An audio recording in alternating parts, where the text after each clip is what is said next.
검찰총장의 사직으로 이재명 정부의 검찰개혁이 본격 시작됐다는 평가가 나옵니다. 법조팀 박병현 기자와 좀 더 이야기 나눠보겠습니다. 자, 박 기자. 심우정 검찰총장은 이재명 정부 출범 후에도 계속 자리를 지켜오다가 오늘에서야 사의를 표명했습니다. 아무래도 검찰개혁에 대한 반발이라고 봐야겠죠? 예, 심우정 총장은 지금 직을 내려놓는 것이 제 마지막 책임을 다하는 것이라고 판단했다, 이렇게 밝혔습니다. 네. 본인이 판단했다고는 하지만 이재명 정부가 출범한 뒤에도 심우정 총장은 한 달가량 자리에 그대로 있었습니다.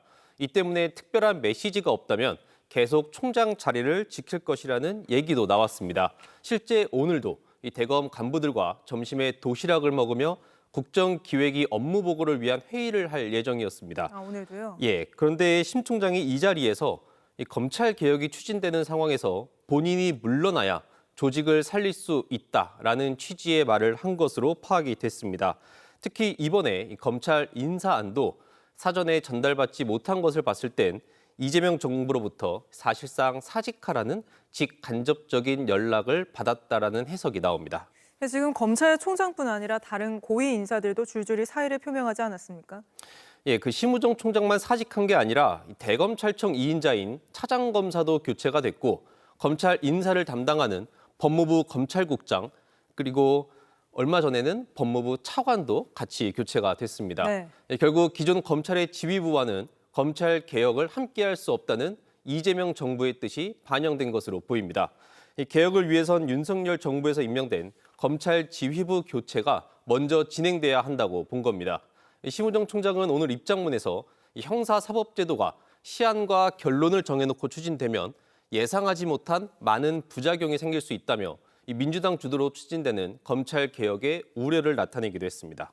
이제 심우정 검찰총장의 사직으로 이재명 정부의 검찰개혁도 막을 올렸다 이런 평가가 나오는데 그럼 이제 바로 고강도 개혁이 시작된다 이렇게 볼 수 있을까요? 꼭 그렇지는 않아 보입니다. 이 검찰 개혁은 결국 정성호 법무부 장관 후보자의 손에 맡겨질 겁니다. 네. 이 정 후보자는 오늘 입장문을 발표를 했는데 이 속도전보다는 신중함 그리고 소통을 강조했습니다. 직접 들어보겠습니다.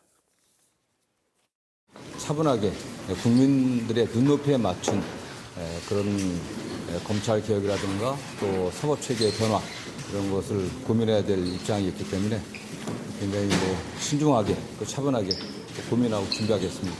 검찰 조직의 해체라든가 이런 표현은 적절하지 않은 것 같고요.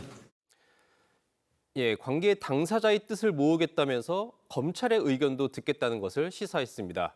이걸 볼 때 검찰 개혁에 어느 정도 속도 조절을 하지 않겠느냐는 분석도 나옵니다. 네. 이재명 대통령이 정 후보자와 발맞춰 검찰 개혁을 추진할 민정수석으로 검찰 출신인 봉욱 변호사를 임명한 것도 같은 맥락에서 풀이되고 있습니다. 전례 없이 3개의 특검이 동시에 가동되고 있는 상황도 검찰 개혁 속도에 영향을 미칠 것으로 보입니다. 알겠습니다. 오늘은 여기까지 들어보죠. 박병현 기자였습니다. JTBC 뉴스를 시청해 주셔서 고맙습니다. 저희는 저녁 6시 30분 뉴스룸에서 뵙겠습니다.